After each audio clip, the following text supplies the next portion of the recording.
Don Arnoldo Cuellar, ¿cómo está usted? Buenas tardes. Ay, hola, hola, Julio. Muy Ya. buenas tardes. ¿Cómo Muchos estás, saludos. Arnoldo? A Diana, bien, bien, bien. Qué aplicado, mano. Nadie se fue aquí de vacaciones. Sí, oye, me estoy impresionado, la verdad, Vacaci- digo, ¿Vacaciones? ¿Qué es eso? Esa palabra Qué, no está en tu diccionario, Temoris. qué sí. penoso, más bien. Sí, Temoris, buenas tardes. Hola, hola, buenas. Sí, hay esas palabras que yo escucho que hablan y dicen así como aguinaldo, o sea, cosas muy raras. No sé, yo tengo que hacer una investigación para ver qué vacaciones, aguinaldo, esas cosas. Esas cosas no existen. Diana Fuentes, Diana, buenas tardes. Hola, buenas tardes. Pues yo sí estoy de vacaciones, ¿qué les puedo decir? En mi casa, pero de vacaciones. Ah, bueno. ¿Y cómo te la has pasado, Diana? ¿Qué has hecho en estos días de descanso que luego se pasan como si nada? Hace uno la lista de cosas de libros que va a leer, textos que va a escribir o revisar, películas por ver, y se pasa el tiempo y se la pasa a veces uno nada más comiendo. ¿Cuál fue tu caso, Diana? Bueno, sí, además de estar comiendo, fíjate que los académicos nos pasa mucho que en las vacaciones solemos despedirnos diciendo que ahora sí vamos a trabajar, porque en las vacaciones hay que sacar todo lo que no pudiste hacer en el trimestre o en el semestre regular, leer las tesis que no has acabado de leer, los artículos que no has terminado de escribir. En este caso, incluso hay una cosa que por contrato laboral los académicos debemos hacer, que es nuestros informes anuales, o sea, todo lo que hicimos en el año. ¿Y qué les digo? Es una monserga burocrática, somos burócratas de nosotros mismos. Así que entre comer y esas cosas y hacer limpieza, así se me han ido los días. Arnoldo, ¿tú cómo te la pasaste? ¿Qué hiciste? ¿Qué no hiciste? ¿Qué te falta? ¿Necesitas más vacaciones? ¿Qué onda, Arnoldo? Pues no, realmente despegarse no se puede mucho, entonces aquí a medio gas. Sí, aprovechando el tiempo para leer algunas cosas por ahí pendientes, acumuladas a lo largo de estos meses, pero tranquilo también con una baja de ritmo. Menos reuniones grillas, quizás, eso sí. Oye, pero Arnoldo, ¿cómo viste esta etapa? Parecía que iba a estar como más o menos flojita, como que los que iban a estar de guardia se le iban a estar pasando tranquilones, y no, creo que ha habido dos, tres cosas llamativas, Arnoldo. ¿Cómo lo has visto esta etapa? No habrá paz para las personas de bien, dicen. No, pues Tanto así. Temoris, ¿tú cómo viste esta etapa y cómo te la pasaste a tu vez? Pues chambeando con mucha chamba como buen freelancer. Y bueno, nada más con una chamba, pues bastante con altibajos, porque eso de que los días de fiesta queden a mitad de la semana, pues hace un lío, ¿no? Entonces, ha sido complicado y pues sí, está muy agitado, sobre todo esa terrible tragedia del tren. Esto en el plano nacional y en el plano internacional, pues que decirles, está hecho, pero todo un lío. Sí. Diana, ¿qué reflexiones te ha suscitado el tema de este accidente en un tramo oaxaqueño del tren interoceánico? Han surgido, me parece a mí, dos posturas. Una que pretende acribillar a la 4T, echándole una serie de señalamientos de corrupción, de descuido, de errores técnicos, poniendo por delante mucho el tema del supervisor honorario Gonzalo López Beltrán, y del otro lado un segmento de la izquierda o de los seguidores de la 4T defendiendo a capa y espada el proceso, señalando que hay una actitud carroñera o de buitres informativos y políticos de quienes critican estas cosas. ¿Cómo vas viendo este tema y su evolución, Diana? Bueno, yo creo que, pues que en este caso, como en tantos otros, ¿no? Que vamos viendo a lo largo de estos meses, de estos años, bueno, lo que sería lo socialmente saludable para todas y para todos nosotros ante algo que es inesperado como un accidente cuyas causas deberán ser esclarecidas en cualquier circunstancia, pero ante un accidente como este, es también la evolución social que tenemos para enfrentarlo, ¿no? No me extraña que la oposición inmediatamente se monte sobre ello y que busque sacar, como diría el clásico, raja del asunto y que evidentemente lo utiliza en favor de ese golpeteo constante que ha estado erigiendo en contra de la 4T. No me extraña, pero creo que sí es importante que haya ya un avance también en términos de lo que la sociedad acepta o rechaza de ese tipo de comportamientos. Creo por otro lado que sí, que claro, también existe ese otro sector de la 4T o favorable al gobierno de la 4T que tampoco acepta ninguna crítica y que busca eximir de cualquier responsabilidad al gobierno actual en circunstancia esta la que sea, ¿no? Y yo creo que lo saludable en términos sociales es que ante un acontecimiento tan trágico como el que acaba de suceder, pues que todos debemos exigir que se esclarezca de la mejor manera la causa que tuvo como efecto este terrible accidente. Porque nos conviene a todos, le conviene a la 4T, por un lado, debido a que, como efecto de esto se puede ir sembrando también el temor social de usar o no estos grandes megaproyectos que fueron bandera de lucha del sexenio, particularmente de Andrés Manuel, y que se siembre la idea de que fueron proyectos mal diseñados en medio de la polémica, digamos, de su conducción respecto de las comunidades que resultaban afectadas o beneficiadas o alteradas por estas grandes obras. Em, También, digamos, en términos de lo que estos proyectos significaron, ¿no? En el proyecto modernizador de la 4T, todo ese conglomerado de elementos, pues se juegan también a la hora de resolver la causa última que haya pues sido el elemento que desencadenó esta tragedia. Que esto se esclarezca es fundamental también en beneficio del proyecto de la Cuarta Transformación. Creo que bajo esa perspectiva, lo saludable sería pedir que la Fiscalía, que ahora tiene al frente a Ernestina Godoy, pues tenga una respuesta ejemplar de de las que carecemos tanto en este país frente a tantas problemáticas cotidianas, ¿no? Y que esa respuesta ejemplar sirva como un articulador de lo que es una ejercicio de justicia, de restauración del daño, de búsqueda científica de causas que den elementos para llegar a los motivos o aquello que haya sido lo que desencadenó la tragedia. Entonces, creo que a la 4T le conviene que esto se esclarezca lo mejor posible. Em, Del otro lado, ¿no? De la oposición a este uso carroñero, efectivamente, pues yo coincido plenamente con lo que dijo hoy la presidenta en la mañanera del pueblo del día de hoy, porque pues sí también en términos sociales es muy importante que ya no aceptemos el uso mediático que busca el escándalo, la nota roja, el efectismo, todo esto como recurso para capitalizar políticamente una mirada de la gestión gubernamental que pone a las víctimas, ¿no? Al final de la temática. Coincido con la presidenta cuando señaló que era vergonzoso ver que se utilizaran imágenes sin haber pedido la autorización de los familiares de las víctimas, que se utilice nuevamente el escándalo como motivación para generar zozobra.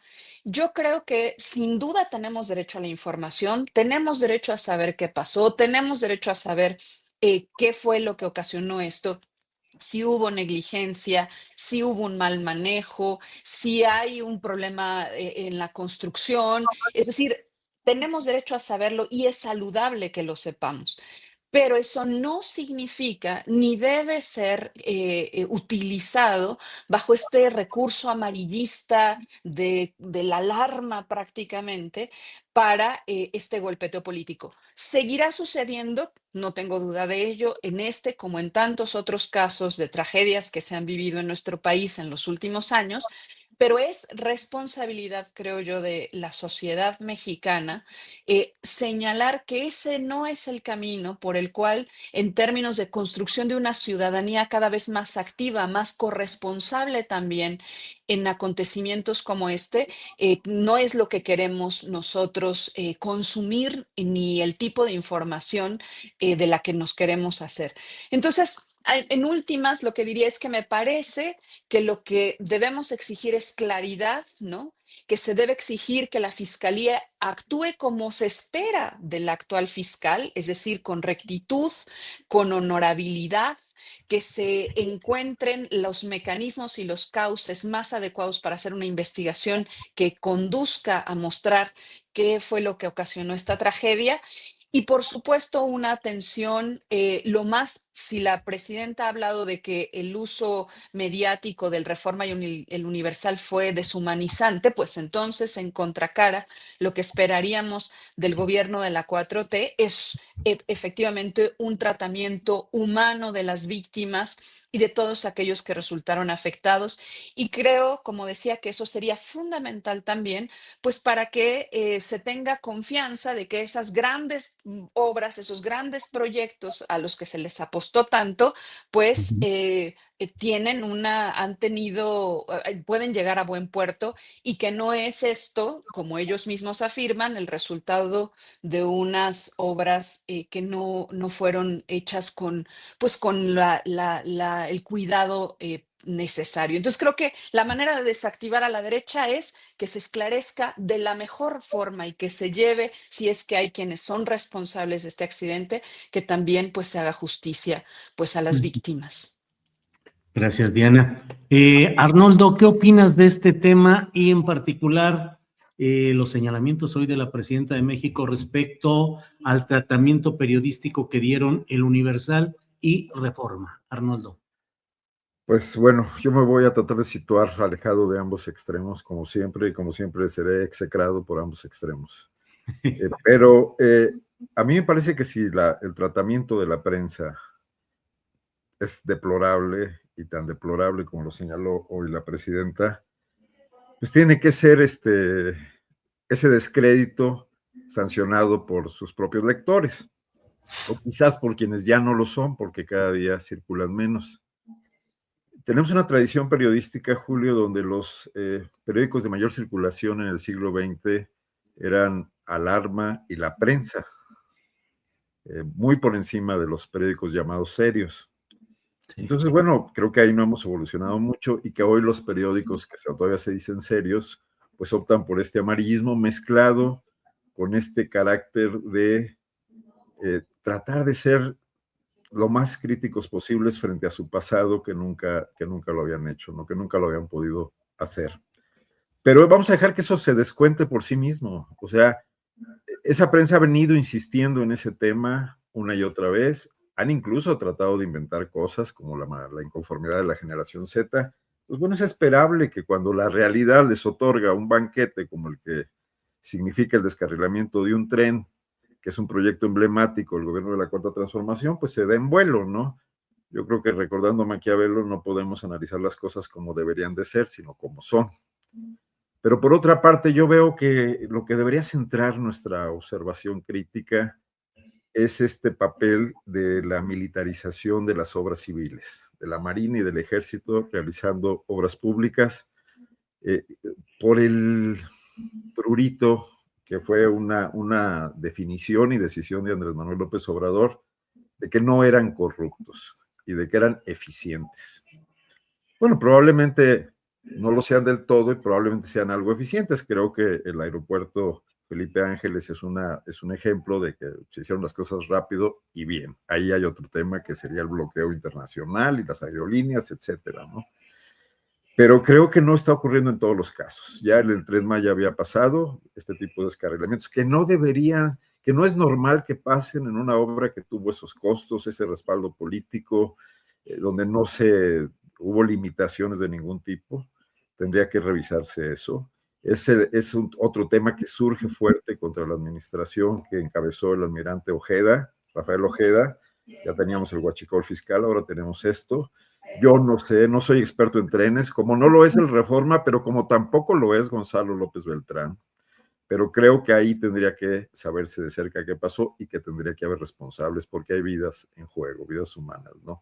Y que además la Cuarta Transformación debería tener el mayor interés en que esto se esclarezca, tanto por la importancia estratégica que tiene esa obra, que es una obra de importancia continental y global, ¿no? Como por su propia credibilidad. No podría seguir tratando de ocultar el sol con un dedo y de quedarnos simplemente en este discurso de lo malo que son nuestros críticos y nuestros adversarios, que pueden ser todo lo malo que se quiera en un país con estas características y que no deberían ser necesariamente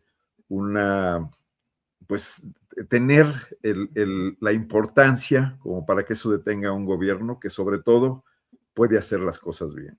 Si el gobierno hace las cosas bien, incluyendo corregir errores donde pudieron haber ocurrido humanos, tecnológicos, corrupción, etcétera, quitará armas a esta oposición y a su mezquindad, ¿no? Pero yo creo que la mezquindad no hay que señalarla, hay que contrastarla. Y eso es haciendo las cosas bien. Gracias, Arnoldo. Temoris Greco, tu opinión sobre este tema, en general, lo del accidente y en particular las críticas al tratamiento de Reforma y el Universal. Temoris. Bueno, hay que recordar que en 2019, la marcha del 8 de marzo, las chavas se fueron al diario La Prensa y se manifestaron ahí y le reclamaban a la prensa el trato que les daba, creo que les daba, ya no lo hace, pero no estoy seguro, creo que ya somos más cuidadosos a partir de eso, a los cuerpos de mujeres que habían sido víctimas de violencias muy brutales, donde exhibían los cuerpos como eran encontrados, como con fotógrafos de forense, sin el menor respeto al pudor de las víctimas. Ese es un tipo de prácticas. Otro tipo de prácticas muy distinto es publicar fotografías de las víctimas. Esto se hace en México y en el mundo. Si la presidenta quiere abrir, y me parece que Diana está de acuerdo, si la presidenta quiere abrir un debate sobre cómo debemos tratar estas fotos, a mí me parece muy bien, abrámoslo y discutámoslo, sin querer defender ni al Universal, ni, bueno, lo de Reforma es otra cosa, pero sin querer defender al Universal, con cuya dirección actual nunca he estado de acuerdo. Ellos no hicieron más que repetir una práctica común, cotidiana, normalizada, aceptada en el periodismo en México y en el mundo. Cuando en Israel, por ejemplo, en Israel han estado sacando todo el tiempo, tienen muros en línea constantes, o sea, permanentes, con las fotos de los rehenes del 7 de octubre del 23. Y si pensamos, bueno, esos son los israelíes genocidas, vale. Pues nosotros hemos estado, mucha gente en el mundo, reclamándoles a los medios grandes de comunicación de Occidente, ¿por qué se la pasa sacando las imágenes de las víctimas israelíes y no las víctimas palestinas? Y hemos exigido que las pongan. Y algunos han reaccionado y han subido y han hecho muros, por ejemplo, de niñas y niños y de mujeres palestinas que han sido exterminadas por Israel. Fotos parecidas a las que publicó ahora el Universal. Con el caso de los 43, bueno, las madres y los padres han legitimado que saquemos las fotos de sus hijos a la calle porque ellas mismas lo hacen. Pero no recuerdo que les hayamos preguntado si estaban de acuerdo o no. Simplemente lo hicimos. Y lo hemos hecho con muchas víctimas. Devani, la imagen de Devani tan bonita es la chica que fue asesinada en Monterrey. Esa imagen que es bonita porque es angustiosa y es poética de Devani esperando o que se bajó de un Uber y se puso a buscar una alternativa, un transporte que nos recuerda cómo las mujeres de nuestro país siguen expuestas a las violencias, bueno, pues también se empezó a publicar así. Lo que me parece, no me parece que esté mal llamar a un debate para ver si en México queremos que seguir con esa práctica periodística o no. Lo que sí me parece fuerte es que la presidenta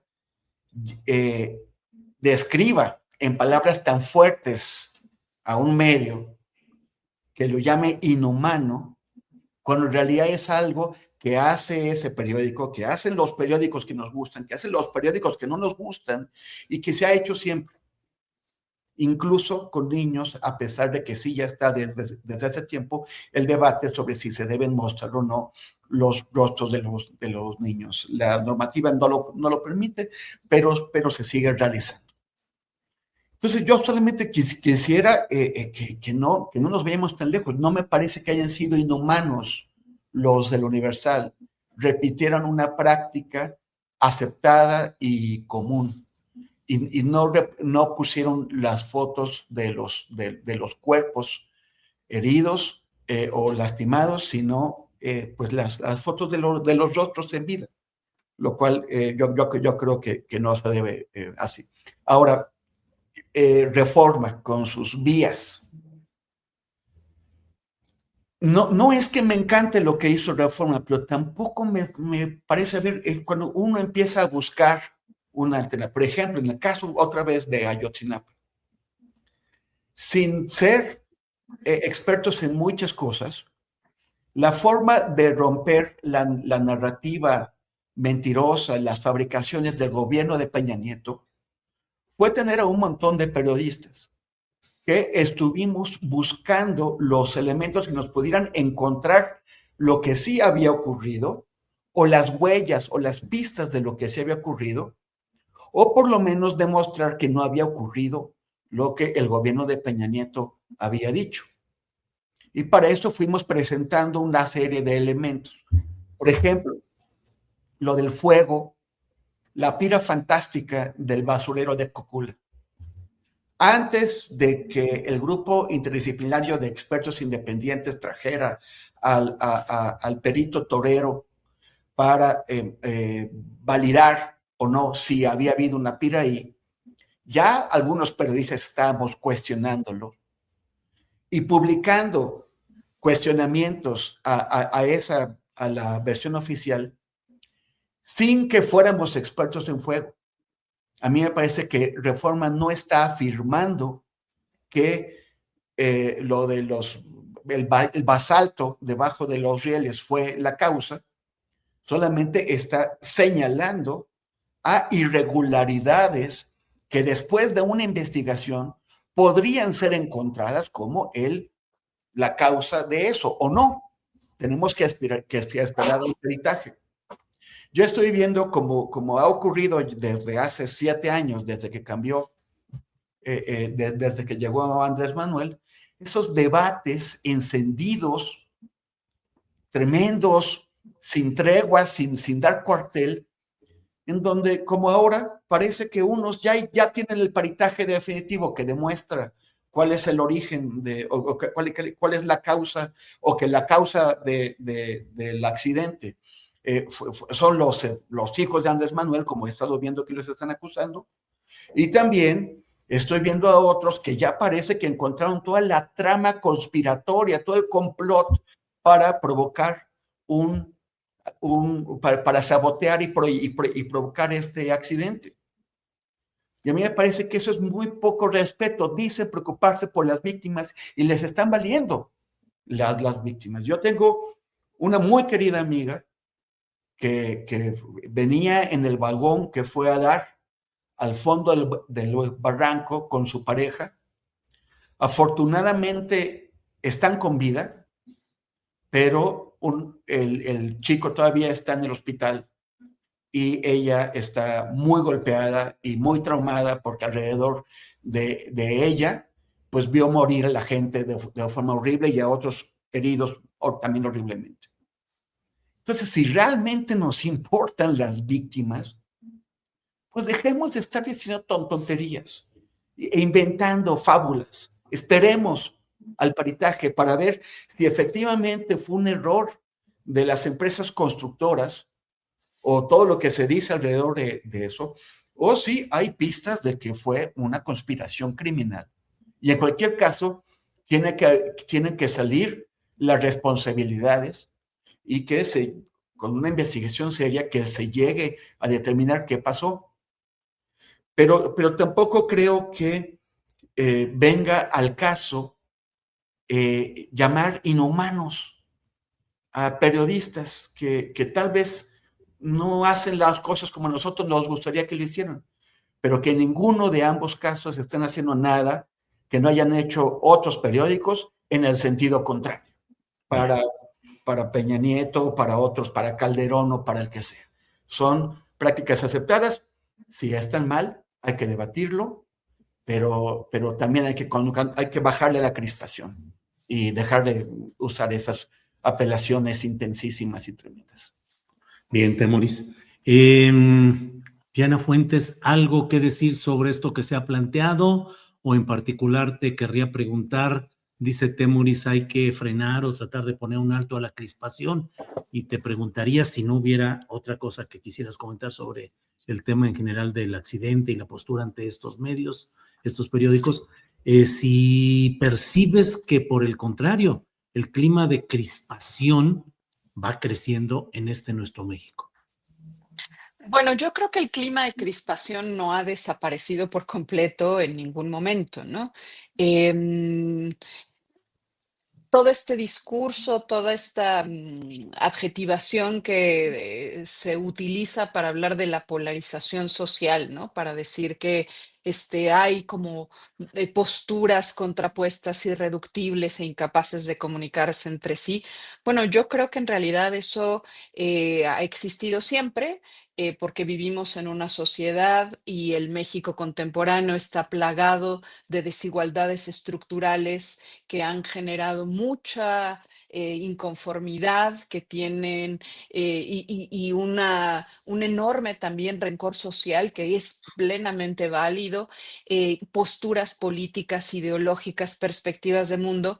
Y lo llevo a ese punto porque creo que la crispación ha existido desde, digamos, si lo llevamos al gobierno de Andrés Manuel, pues esta se ha propiciado de muchas maneras. El problema más bien, a mi modo de ver, es cuando esta se alimenta de información falsa, cuando esta se alimenta de miradas intencionalmente sesgadas, cuando se procura engañar a las audiencias, se procura generar desazón en la sociedad civil. Eso es lo que me parece que tenemos que revisar en términos del manejo mediático que se hace de acontecimientos como este. Porque el papel de los medios de comunicación, y ahora mismo lo que argumentaba Temoris sobre las discusiones que deberían darse en las sociedades actuales que nos consideramos, digamos, el resultado del progreso humano y del desarrollo civilizatorio y demás. Bueno, la discusión sobre los medios de comunicación tendría que ser algo que estuviera a la orden del día y su revisión constante. Sin embargo, bien sabemos que eso es justo una de las cosas que no se hace y que por el contrario, los medios de comunicación en sus distintas versiones, manifestaciones e intereses abonan más bien en el empobrecimiento en muchas veces de la vida social.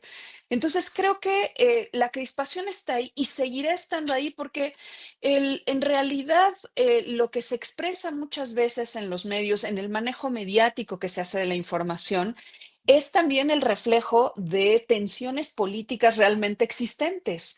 Y esas tensiones políticas son las que tienen que hallar también otros cauces para su mejor resolución. Es decir, ¿por qué la oposición tiene que utilizar ciertas formas de golpeteo a la 4T, por ejemplo, a través del uso de tragedias como esta?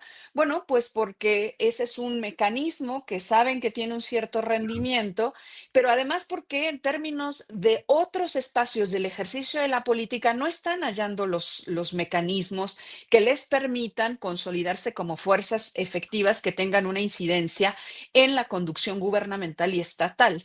Entonces, yo creo que lo que es la crispación seguirá ahí.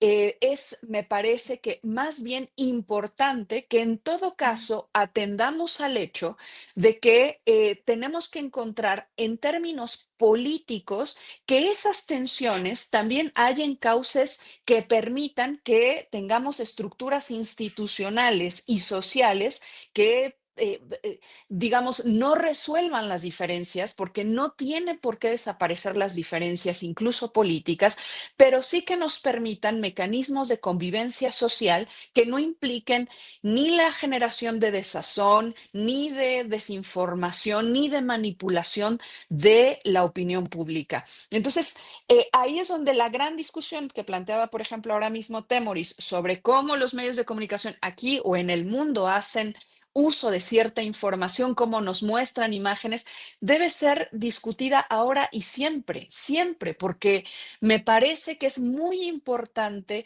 que quienes tenemos la ocasión de tener espacios donde poder hablar, digamos que no podemos seguir generando sociedades en las que el uso en términos de imagen, de discurso, de la información y en relación con la violencia nos siga volviendo insensibles ante lo que sucede. Entonces, bueno, creo que la crispación estará ahí. Y ya podríamos pensar, ¿no? Para en las vísperas del 2026, podríamos pensar en qué temas van a resultar de mayor crispación para el próximo año, ¿no? Y ahí creo que vamos a encontrar muchos temas que que serán motivo de discusión y de debate. Pero justo lo interesante es que fueran de discusión y de debate, que tratáramos de tener los argumentos, la información que nos permitiera decantarnos por una interpretación de la realidad u otra, o que permitiera que las posturas políticas fueran transparentes, visibles y se contrastaran. El tema para mí, el gran equívoco es más bien cuando esto busca manipular y en todo caso generar desconcierto frente a acontecimientos como este, ¿no? Bien, Diana, así es. Arnoldo, sobre este tema, ¿algo más que decir o pasamos a algún otro en el cual pues también hay varias cosas? ¿Cómo lo ves, Arnoldo? Nada más brevemente, Sí. creo que el gobierno debe comportarse como un adulto responsable, ¿no? Y creo que el tema central de hoy es por qué ocurrió este accidente y por qué personas murieron en un accidente de una obra que además es nueva, está hecha con altos estándares de ingeniería y está hecha por profesionales, ¿no? Si fue por una mala conducción, si fue incluso un sabotaje, tiene que saberse. Y desviar el tema a lo que dicen los medios me parece también una especie de truco. Creo que podemos discutir mucho el papel de los medios sobre este y sobre muchos otros temas, pero hoy no es el asunto central. Hoy el asunto central es por qué ocurrió lo que ocurrió y que se sepa lo más pronto posible. Ya el gobierno de la presidenta Sheinbaum tiene el antecedente de la línea 12 del metro, de la investigación que se hizo, de las dudas que quedaron sobre ella, de los acuerdos que hubo con Slim. Creo que no debe repetirse esa situación y creo que esta es una gran oportunidad para que Ernestina Godoy acredite que su función al frente de la Fiscalía General de la República va a distanciarse radicalmente de lo que vimos los 7 años anteriores con Gertz, ¿no? Y para generar una credibilidad que mucha falta le hace al país, porque el tema aquí es la impunidad. Y la impunidad no solo delictiva, sino también la impunidad de la corrupción. ¿Piensas, Arnoldo, que lo que estamos viviendo pone a prueba la continuidad de las políticas grupales de la 4T? Por una parte, la propia presidenta de la República, en una expresión muy abierta de ánimo, preguntaba por qué se tiene que investigar a los hijos del expresidente López Obrador, específicamente en las referencias a Gonzalo López Beltrán, que fue anunciado por el propio presidente López Obrador estando en funciones como alguien que de manera honorífica estaba ayudándole a supervisar el tendido de las vías, la cuestión de los trenes, así lo dijo él, de rompeolas y de otros asuntos, en un contexto que con anterioridad ya se había mencionado al menos grabaciones que no han sido autentificadas, pero que han estado corriendo y caminando en redes sociales, en el sentido de que había una serie de personajes que estaban siendo beneficiados con contratos y asignaciones directas en negocios relacionados, en este caso, también con el tren interoceánico. A ver, absolutamente. Yo creo que ya pasamos el tiempo de la canción del Tri, de que solo va a poder tocar el hijo de Díaz Ordaz, ¿no? Creo que nadie debe estar excluido en una investigación, no por ser hijo de un expresidente ni nada. Si el propio presidente lo citó ahí como alguien que tenía responsabilidades, aunque no cobrara, pues está sujeto a la investigación. Yo no diría que especialmente, pero sí como parte, no puede estar tampoco excluido, ¿no? Me parecería importante, sobre todo por la no repetición, porque si se trata de una falla de la infraestructura, de las vías, etcétera, esto se podría repetir y sí sería mortal para el gobierno y la continuidad del gobierno de cara a un año que ya es preelectoral, que esto no se esclareciera lo suficiente, porque al final del día se trata de gobiernos que llegaron al poder para dar resultados diferentes a sus antecesores. ¿Y qué es lo que estamos esperando? No se gobierna con la ideología, o sea, la ideología es una guía del gobierno, se gobierna con acciones eficaces para lo que te planteaste, para sacar a la población de la pobreza, para erradicar la corrupción, para que el gobierno funcione al servicio de las mayores capas de la población, no para unos cuantos. Entonces, a mí sí me parecería que lo más normal en una democracia funcional es que todo el mundo que tuvo algo que ver ahí esté sujeto a la investigación. Bien, Arnoldo. Cierto, se habla mucho de una empresa ahora hidalguense, ABCD, Arquitectura, que ya traía varios señalamientos de comuneros y de oaxaqueños que intervenían de alguna manera y que no fueron indemnizados y que no recibieron sus pagas, que estaba muy vinculada al gobierno de Omar Fayad. Sí. Ya he estado mencionando esa cuestión. Yo creo que también debería ahí saberse esto, ¿no? Bien, Arnoldo. Temoris, pareciera que lo que está sucediendo con el tren interoceánico, con este accidente, reaviva el análisis necesario de lo que han sido las obras estratégicas. En particular, por ejemplo, en el Tren Maya durante mucho tiempo ha habido señalamientos de daños ambientales que muchas veces fueron refutados por seguidores de la 4T, señalando que eran, haciendo eco de los juegos de palabras que hacía el presidente López Obrador, que eran histerismos ecológicos y que no había una autenticidad de esas quejas, sino que formaban parte de expedientes partidizados o electorales. Estamos viviendo, por ejemplo, en estas fechas, la oposición de comunidades de Milpalta contra la instalación de un cablebús, y también se viene toda una arremetida crítica en contra de esos comuneros o pueblos originarios que dicen no hay asambleas legítimas, se hicieron consultas arbitrarias, en fin.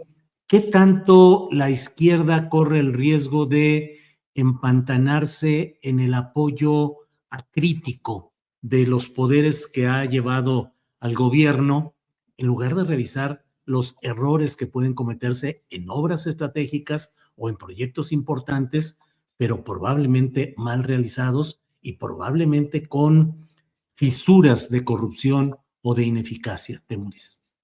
Parece que en cierta medida uno de los problemas que crecen y afectan más cosas, pues es la prisa, y la prisa por tiempos políticos. La prisa porque tales proyectos tienen que ser concluidos dentro del periodo del gobernante que los ordenó y que tiene que quedarse con el mérito, ¿no? Con la medalla por haber impulsado.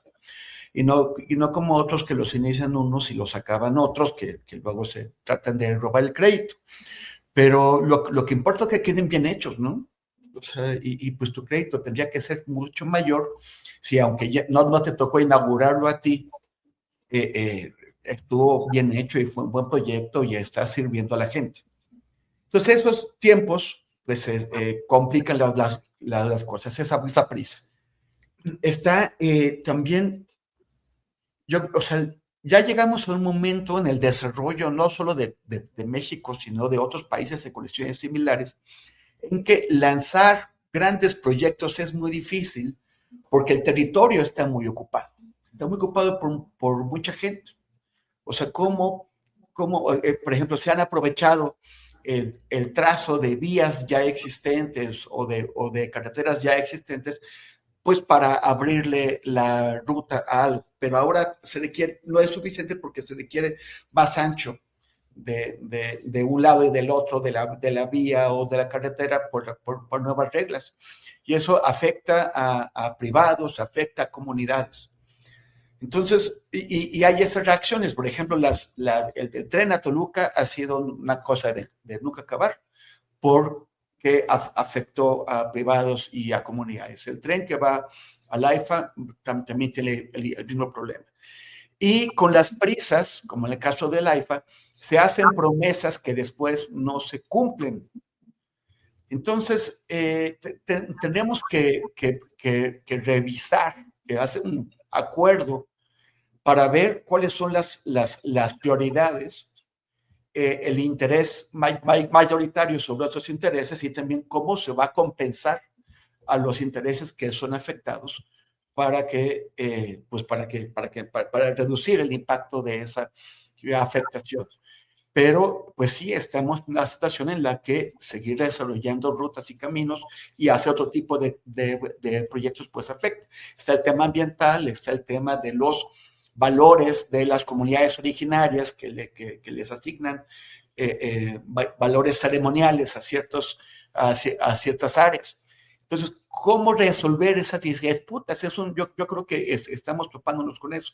Además del otro, que es utilizar, o sea, que ciertos grupos con intereses políticos utilicen estas disputas y situaciones legítimas para tratar de obstaculizar el desarrollo de un gobierno. Pero bueno, son problemas que cada vez se están viniendo más encima de nosotros. Y por el lado de lo que decían tanto Diana como Arnoldo sobre la fiscala Godoy, a mí me parece que, o sea, no hay una satisfacción, o sea, hay una herida todavía abierta. Es el caso, en el caso de Claudia Sheinbaum, es el caso de la línea 12 y ese espantoso accidente que hubo. Veía hace poco a un colega periodista nuestro que decía que pues fue maravilloso cómo se resolvió, porque una empresa privada, o sea, Carlos Slim, porque una empresa privada se ofreció a reparar el daño. Pero eso no es una reparación total del daño ahí, fue una componenda, o sea, fue una chicanada, como se dice o se decía. No se fincaron las responsabilidades como tenía que ser. Y eso significa que se mantiene abierta, tanto para las víctimas como en general para la comunidad, esa herida de algo que no se resolvió bien. No hubo responsables. La empresa, que debió haber sido llamada a cuentas por eso, se ofreció. No, es lo que tenía que hacer. No fue ningún acto de generosidad. ¿Desde cuándo Carlos Slim o cualquier otro privado reacciona con esa magnanimidad? Ahí les voy a regalar la reparación de la línea 12. No regaló nada. Lo hizo para ayudar a que otro tipo de responsabilidades que también llegan a nivel político no fueran asumidas. Bueno, no se puede en este caso recurrir a ese mismo truco, a esas mismas componendas. Las responsabilidades que sean de la construcción, de las prisas políticas o incluso que no se puede descartar de un sabotaje, tienen que ser investigadas con prontitud y con transparencia y que lleguen hasta el último nivel, o sea, no las componentes, no esas tranzas, porque es una tranza. Entonces, yo creo que sí, la fiscal quiere quitarse de encima las acusaciones hechas desde la oposición de que está ahí solamente para pegarle a la gente contra la 4T y no a la que está con la 4T. Esta es una gran oportunidad y es también una obligación fundamental, al menos por las 13 personas que murieron en esta tragedia y que en ese momento tendrían que estar en Coatzacoalcos, o en Veracruz, trabajando, divirtiéndose, pasando las vacaciones o lo que sea. Bien, Temoris, gracias. Diana, las obras estratégicas del gobierno anterior que tienen continuidad en el actual, ¿cómo valorarlas, aunque apenas está corriendo el tiempo para dar una valoración histórica sobre ellas o práctica? Pero con lo que se ha ido viendo, AIFA, Dos Bocas, Tren Maya, Tren Interoceánico, desarrollismo, autosuficiencia, soberanía o concesiones neoliberales. ¿Qué opinas, Diana? Híjole, me lo pusiste en camisa de 11 varas. Perdón, Diana. Pero no, bueno, es que es el tema. Yo creo que es una mezcla de todas las anteriores y bueno, como bien decías, es temprano para hacer cierto nivel de evaluación, creo yo. Es decir, se trata de proyectos de tal impacto, sobre todo, ¿no? El Tren Maya, por ejemplo, que una evaluación tendrá que ser, podemos hacer una evaluación ya de lo que ha sucedido hasta el momento, una de mediano plazo y otra de largo plazo, porque efectivamente, se trata de proyectos en una perspectiva nacional estatal modernizadora, pero de una nación que no deja de ser dependiente económicamente, porque, eh, por ejemplo, cuando se defendía el Tren Maya, ¿no? Se dice, bueno, es que el Tren Maya va a permitir que haya una derrama económica importante en muchas de esas comunidades colindantes con el trayecto que va a seguir porque lo que va a propiciar es turismo interno e internacional, ¿no? Y eso, bueno, yo creo que es innegable, eso seguramente sucederá. Y también es innegable que eso generará una cierta derrama económica que puede tener un impacto benéfico en ciertas comunidades en una perspectiva de corto plazo. De la misma manera, no deja de ser también verdadero o posible el hecho de que una perspectiva de desarrollo económico regional que supone que este debe depender de un proyecto que tiene un impacto ante todo turístico, pues nos sigue colocando en una situación económica profundamente dependiente de ese tipo, ¿no? de ámbito de la vida económica en el cual, pues sí, se generan ciertos beneficios inmediatos, pero no de otro orden. No es lo mismo pensar en Dos Bocas, por ejemplo, no es lo mismo pensar en que uno de los grandes proyectos, ¿no?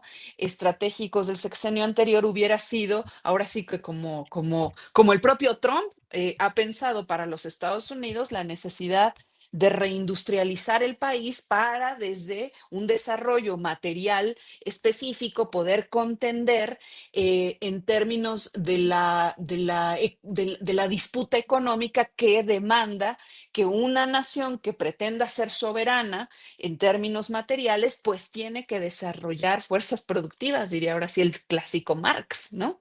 Entonces, pues es un poco de todas, porque en eso México seguimos muy rezagados, es un rezago histórico, es un rezago que no se debe al neoliberalismo. Yo creo que Andrés Manuel fue muy em, certero en términos de su propia lógica política al poner en la mira como el gran enemigo al neoliberalismo, que sin duda lo es en buena medida, pero muchos de estos atrasos materiales y económicos de nuestro país no se deben exclusivamente al neoliberalismo, sino que tienen antecedentes históricos mucho más atrás.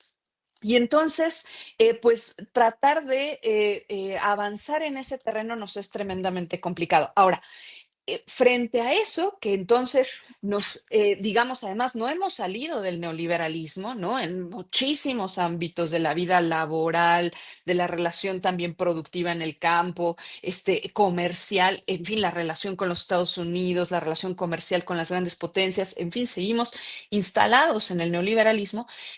Además de eso, creo que hay otro tema bien complicado, que es un tema que atiende también algo de lo que decía ahora Temoris, y que es el problema de la representatividad para cuando se debaten estas cuestiones, ¿no?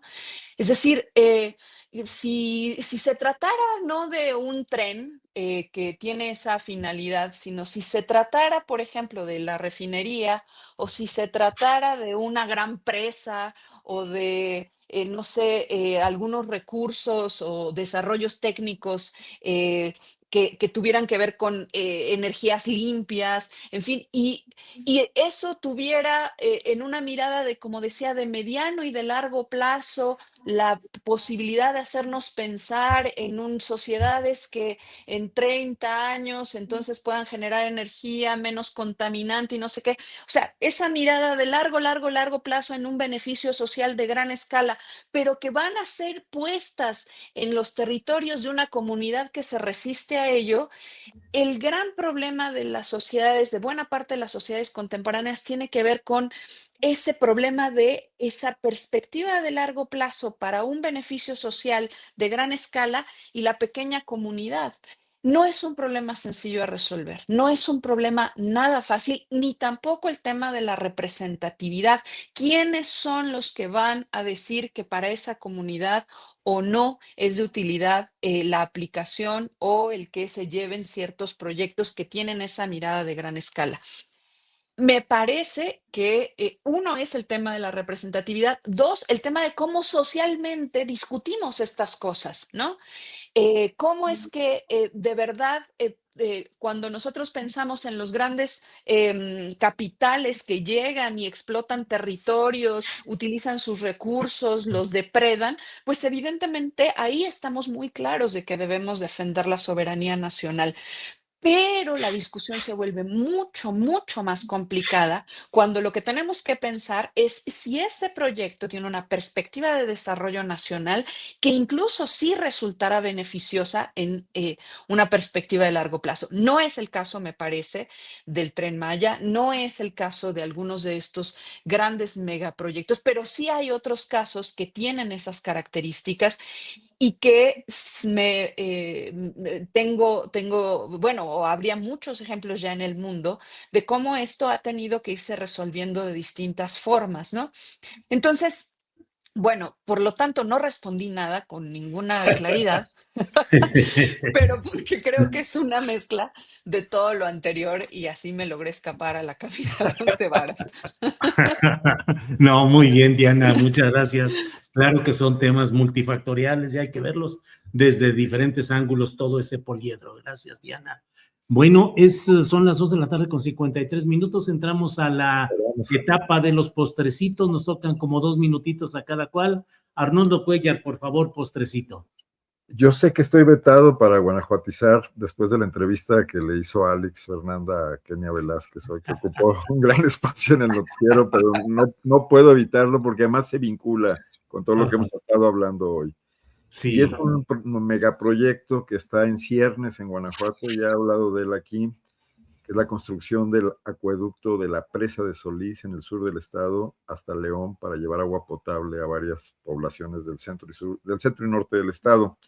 De la parte más desarrollada, más industrial, la más beneficiada por la gran obra pública del panismo en sus 35 años de gobierno, y que enfrenta resistencias serias precisamente en el lugar donde partirá el acueducto, que es el municipio de Acámbaro.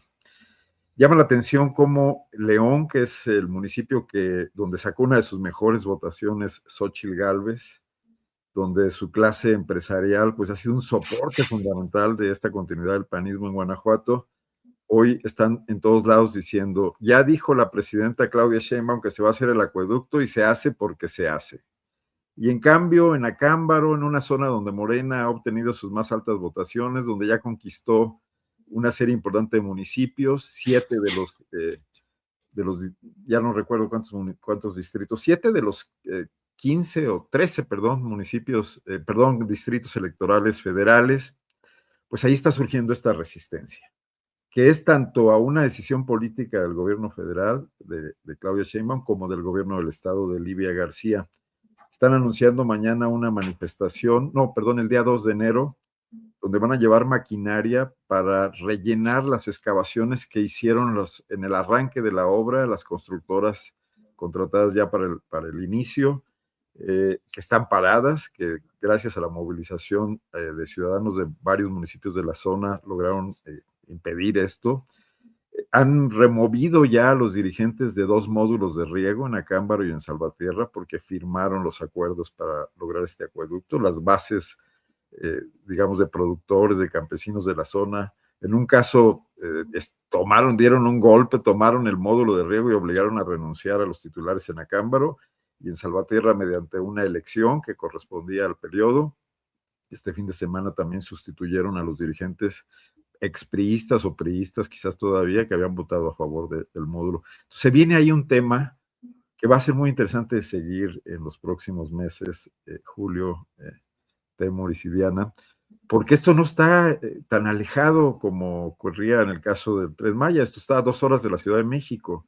Y entonces, cuando cierta prensa crítica de la Cuarta Transformación descubra la movilización que se está generando, que es muy orgánica, que es muy social, de gente en defensa de su agua, en contra de un megaproyecto, pero también recuperando pues un resentimiento creado a lo largo de muchos años hacia el desarrollo desigual de Guanajuato, desde zonas agrícolas hacia las zonas industriales, pues a ver cómo lo resuelven. Y es parte de la complejidad que también ilustró Diana ahorita, aunque dice que no llegó a ninguna conclusión, planteó muy bien las preguntas, que a veces eso es lo más importante, para ver cómo logran avanzar en esto, que pues, va a ser tema aquí en Guanajuato en los próximos, digamos, meses o años, ¿no? Arnoldo, gracias. Postrecito, 2 minutitos, Temoris Greco, por favor. Pues más que postrecito es desear fin de año, un excelente nuevo año. A ustedes, mandar saludar a nuestro querido Arturo, que nos abandonó por un zarape saltillense. Sí. Y qué bueno que está Diana ahora con nosotros, le da mucha más solidez y color a este programa. Qué bueno que hemos estado aquí. Gracias, Arnoldo. Gracias, Julio, nuestro público que nos acompaña siempre. Estamos viviendo una época muy difícil, muy difícil. Hay muchos señales muy perturbadoras. Para empezar, pues proviniendo del tipo que está generando líos en Washington, en la Casa Blanca, pero no solamente de ahí. Pero bueno, así es la vida, tenemos que seguir echando para adelante. Los que se creyeron que habían llegado al fin de la historia hace 30 años, pues han sido también planchados por los hechos, por la misma historia. Esto no se acaba.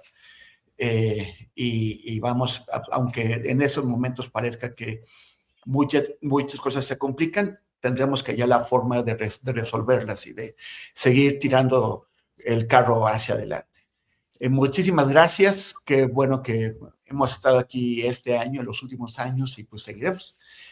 Y les envío un enorme abrazo, los mejores deseos a Diana, a Julio, a Arnoldo, al equipo de Astillero Informa, a Alex, que también nos dejó para irse de vacaciones, a Andrés, que la reemplaza, al equipo técnico, y pues siempre a nuestra audiencia, a nuestro público muy querido, y pues un enorme abrazo y todo lo mejor para el 2026. Temoris, muchas gracias, muy pertinente todo lo que dices. Del lado de acá de Tripulación Astillero, agradecidos con tus palabras, con tu presencia, tu participación. Igual, Arnoldo, Diana, aquí agarro yo mi postrecito para darle las gracias por esta oportunidad de tener tan espléndida mesa, siempre inteligente, lúcida, media desbalagada de repente, ahí de repente se van por todos lados, Diana. Pero desde bueno. que está Diana menos, ¿eh? Sí, Arturo tengo que agarrar más confianza. Sí. Diana, ya se ve quién era el que metía el desorden. Sí, ¿verdad? Ya se vio. Diana, postrecito, por favor. No, pues lo mismo, desearles lo mejor para este próximo año. Yo creo que los seres humanos somos animales de símbolos y de ciclos, y que es muy importante que nos demos esa oportunidad de eso, de darle a esas cosmovisiones que recrean nuestras vidas, pues momentos de cierre, ¿no? Y entonces decirle ahora sí, como dice la canción, decirle adiós al año viejo y darle paso al año nuevo. que lo festejen como acostumbren también. Dicen, ¿no? Pensaba en esas costumbres que hay de que se tiene uno que poner ropa interior roja o amarilla o no sé qué. Y entonces, pues bueno, yo no creo mucho en esas cuestiones, me parece que rayan en la esoteria, pero simbólicamente me parecen muy bellas, que sigamos pensando en que el rojo es pasión, que el rojo debe usarse o que el amarillo nos va a traer prosperidad. Entonces, bueno, pues desearles también lo mejor para este próximo año. Yo creo que sí, que estamos habitando un momento histórico bien complicado, pero como suele suceder también, y como a mí me gusta pensar, las formas infinitas en las que los pueblos, las comunidades, los sujetos resisten, recrean sus formas de vida y le dan siempre espacio a la alegría, es algo que nunca se acaba tampoco. Entonces, pues desearles lo mejor. Me da mucho gusto, no por Arturo que se haya ido, pero sí que yo ya me haya colado por acá y entonces, pues espero que nos sigamos viendo y que la pasen muy bien. Y muchas gracias, Julio. Al contrario, Diana, gracias a los tres, Arnoldo, Temoris, Diana, que se la pasen muy bien. Gracias. Abrazo. Nos vemos. Nos vemos el próximo año, que es el martes. Exacto. Hasta luego. Gracias. Gracias. Gracias.